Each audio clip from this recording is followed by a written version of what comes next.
Hello Booktube, my name is Yumi and this is going to be my Booktube Newbie tag. Alright, now to the Authortube Newbie stuff, which is a lot longer.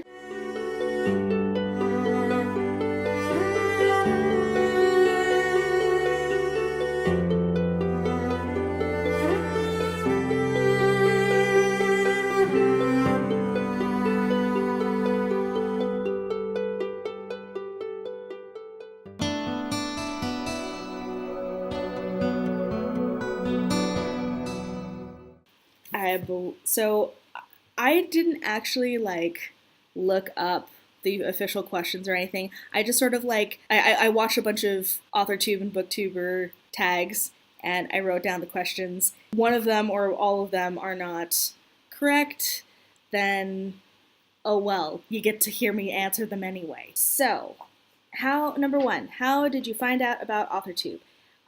Straightforward, that was Jenna Moresi. I was introduced to Jenna through one of my writer friends who I met in England, and she's like, oh, you might love her, she's really sassy, and she has really good advice, and here, take it. And I'm like, oh my goodness, there's an author on YouTube.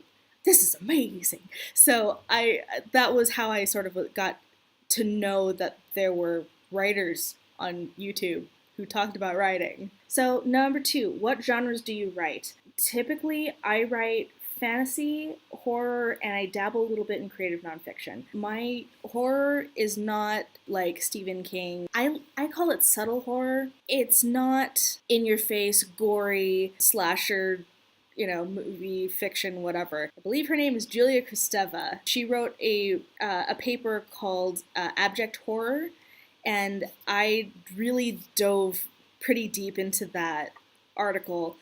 So, timeless horror to me. One eternity later. Number three, what is your preferred writing tense, point of view, and category of story, middle grade, young adult, new adult, etc., etc.? I like past tense. I like third person, close third person, not omnipotent third person. And I really like to write in the YA, NA categories. I just like writing about change. The first person present tense always feels a little bit clunky to me. Number four, are you a plotter, a pantster, or a plantster?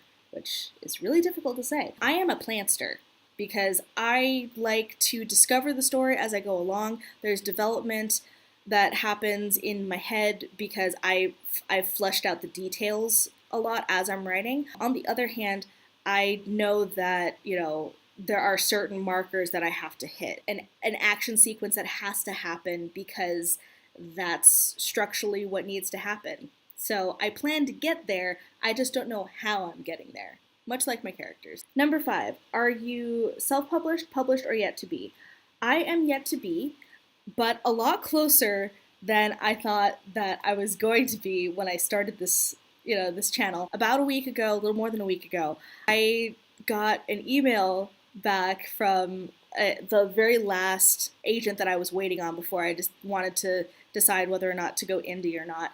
And she asked for a partial manuscript, and I'm like, I am over the fucking moon for this. I'm so excited. I know, she can totally say, no, this is not what I wanted, and sorry, try again.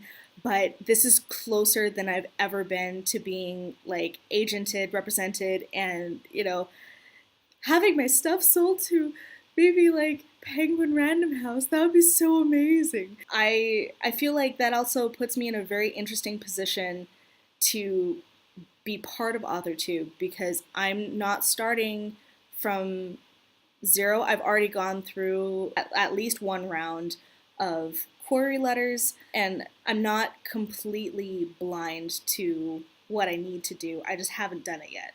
Oh, number six. What publishing company, lit agent, and/or printing company are you represented by or use? If you aren't published, what is your dream publishing house or lit agent? Because I can't speak. Well, as I said before, I would really enjoy it if Penguin Random House, more of the Random House end than Penguin, but if they picked me up and wanted to print my stuff. That would be awesome. I grew up with a lot of the books that I enjoyed being published through them. As far as lit agents are concerned, I know this sounds weird, but I don't really care who I'm represented by. Of course, like, I want a good match. That is always key. I want someone who is going to really love my story and work with me, and they have enough experience where I feel like I'm secure in my representation. However, as far as that particular person, I don't feel like it's fair to say, no, I want exactly this person because they did X, Y, and Z. It would be nice. I have favorites among, people that I've come across in my search, but I think that there are so many agents out there who are fabulous that I don't feel like it's fair for me to like pigeonhole anybody when, one may represent me just as well as the other. And that may be mean, but I don't know. I want equal opportunity love, okay? Number 7, what Authortube related videos can we expect to find on your channel? Since a lot of it is going to be a combination of like Authortube and Booktube, so I'm going to be doing my monthly TBR wrap-ups, that sort of thing. But I also want to talk about basic storytelling. Even though a lot of people have made, like, okay, well, this is basic story structure, and this is how to write characters, and these are things to avoid. I also want to give my spin on those things. There's nothing new under the sun. It's just sort of how you wrap it up. I want to be able to give my perspective on how to do that. When I was doing my master's program, I was also able to teach first-year students, and I find that I really enjoy that sort of thing.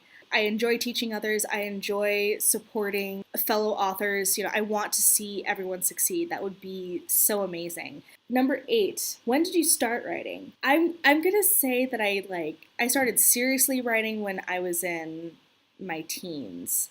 So like 13, 14, because that's when admission time. I started writing fan fiction. That's how I started writing. It was a it was like this community that I could just show my work to, and it was reviewed from a very loving perspective. perhaps maybe too loving, because I had to quit a lot of my bad habits when I got into like a serious writing program. But regardless, I started there because I could write whatever I wanted, and there was no judgment, and it was loving and accepting, and I felt like I wanted to be better than I was to make people happy, because I wanted to make people happy.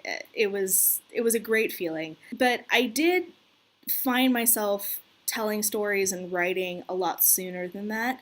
As a kid, I didn't want to, play house, or I didn't want to do like the sports activities. I wanted to make stories. That was really my thing. I wanted to do a very juvenile version of fan fiction, as a sort of play acting. I think I wrote a story about my 4th grade teacher, and I also tried to write a screenplay, or like, not a screenplay, theater play, before then, which none of it worked out. Of course not. Like, I was a wee child who didn't even understand the basics of grammar. So obviously these things didn't work out, but I really enjoyed them. 9, what was the first story you ever wrote? Let's say that it was that story about my 4th grade teacher. His name was Mr. Kinnemer, and he did acting like on the side. It was quite fun. So he was a very animated person, and we all sort of knew, I don't know how it came about exactly, but we knew that Mr. Kinnemer had a dungeon where he put the bad students, and you were tortured by a brain-eating monkey. There were things about that probably disturbed the heck out of everybody, but it felt more like a real version of like the teacher from the Black Lagoon sort of stories. They were quite fun. Again, the story that I wrote sucked, but that was, I think, my first real attempt at trying to write a story. Number 10. What authors have inspired your writing the most? This is going to be a long one because it's actually a few different ones. There was Amelia Atwater Rhodes, because she was 14 when she published her first book, it sort of like sparked the idea of like, oh my god, I could do this. And I loved the Den of Shadows series and the series after that. I'm going to say this wrong. The Kieshara series. I think that's how you say it. But she was the one who put the idea in my head that I could be a writer. And that was something that honestly I can't stress enough how important that was to me. Next is J.K. Rowling, because I was part of that generation that grew up with Harry Potter. I started going to the midnight releases for 5, 6, and 7. It was such a huge part of my reading experience and general culture growing up that I can't forget what those books meant to me. And also like her story generally, like I know that it's been disproven that, you know, she was writing the first Harry Potter on the back of napkins, but even the lie in that story was like, you can do this if you put in the effort, if you put your heart and soul into this, you can make something absolutely fantastic and amazing and has such an impact for generations. And then the last two are George R. R. Martin and Neil Gaiman for very different reasons. Neil Gaiman was important because of the types of things that he wrote. I was introduced to him with Coraline, but I actually didn't realize that it was him at the time. It was just like, it was a book that I picked up and I read. But later on, like much later on, when I was going to UC Riverside, my professor, Nalo Hopkinson, was like, okay, well, here's a short story that you all need to read. And I was suddenly like, I was hooked onto his writing, and I really paid attention to who he was and what he had done, and because I wanted to read more of his stuff. Suddenly it was like I had a million different things that he had written. I was essentially being a fan. But it felt like I didn't have to pigeonhole myself anymore. A lot of times what you're taught is that you write in a genre, you write for, you know, a certain level of reading. So I sort of pigeonholed myself into YA and fantasy, because those were the things that I was writing mostly at the time. And then to have Neil Gaiman be shown to me, and then having that notion just completely smashed. He's written everything in every genre and every style, and it's amazing. And he never loses his own voice, which was also really, really comforting, to go from like Neverwhere to The Ocean at the End of the Lane to Fragile Things, you know, that sort of thing. Lastly, George R. R. Martin. While I adored Game of Thrones as a television series, and I decided after I'd watched it, like the first couple seasons, that I was going to dive into the books. The reason he's on this list is because structurally, it was really important for me to understand a Game of Thrones, the very first novel, because that's really what has impacted my novel that I'm trying to get published now. Not for like a story-wise, like my story and his story have like little to nothing in common. What is really important for me to stress is that what I had in mind for how I wanted to write my book series was more like the Anne Rice Vampire Chronicles, where we focused on one character and they all intersected. And then I realized that you could do that with multiple narrators in a single novel, and you could jump everywhere. As long as those characters were strong and they had motivation and they were well written, suddenly I had everything figured out. My 12 novels that I was gonna write condensed to 5. That actually changed my thesis, like my master's dissertation, and it's honestly made my novel better for it. All right, number 11. We're almost there. Do you schedule your writing sessions or just write whenever you find the time?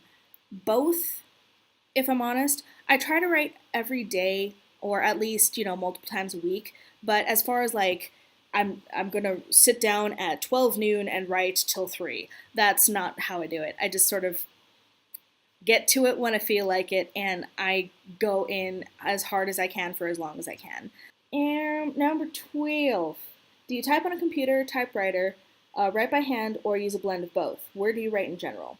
Mostly on a computer. If I don't have access to my laptop or my desktop or whatever, then I will have notebooks just sort of scattered around, and most of my notes are in notebooks. I find writing by hand, like notes by hand, helps me a lot. But eventually, all those notes and all of that goes back into the computer, into Word or Scrivener or whatever I'm using. Oh, and where do I write in general? I have an office.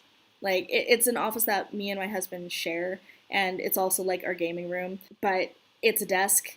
Last one, number 13. What are you most looking forward to now that you are on Authortube?